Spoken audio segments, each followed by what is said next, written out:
19 మధ్యలో అయితే BJP rise చేసింది. సోమవీర్రాజు రైజ్ చేసేవాడా? అప్పుడే కదా అతని మీద ద్వేషము. తర్వాత కొంతమంది మీద కన్నా కూడా రైజ్ చేసేవాడు కదా, ఆయన కూడా రైజ్ చేస్తుండేవాళ్ళు. మాణిక్యాలరావు ఆయన రైజ్ చేశాడు ఇష్యూస్.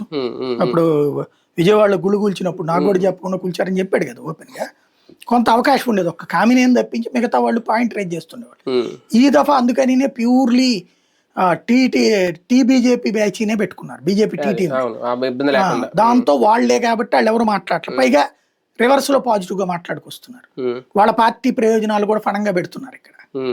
ఈ పవన్ కళ్యాణ్ అంటారా, జనసేన ఆ రోజున ప్రస్తావించలేదు కానీ 18-19లో మాట్లాడుకొచ్చారు. అప్పుడు బయట ఉన్నారు కాబట్టి, ఇప్పుడు లోపల ఉన్నారు. తేడా వస్తే రేపు పొద్దున ఇప్పటికే గ్రౌండ్ లెవెల్లో కనబడుతుంది ఏంటి అనేటటువంటి. ఇది నెగిటివిటీ అన్నటువంటి కాన్సెప్ట్ కనుక పెరిగితే ప్రమాదం కూటమి మొత్తానికి. కానీ ఎమ్మెల్యేలు కంట్రోల్ చేయడం అనేది సాధ్యం అవుతుందా బాబు గారికి? అధికార యంత్రాంగానికి పూర్తి స్వేచ్ఛనిస్తే సాధ్యం అవుతుంది, ఇవ్వలేరు ఆయన. అంటే మరోసారి ఇది కనుక రిపీట్ అయితే కూటమి బీటల వారే తీసుకెళ్తుందా? ఏముండదండి, వీళ్ళు 5 ఏళ్ళు ఈయనకి. ఇప్పుడు వీళ్ళందరికీ కూడా జగన్ ని చూస్తున్నంతసేపు ఇలాంటి ఎన్ని తప్పులు జరిగినా పర్లేదు అనిపిస్తుంది.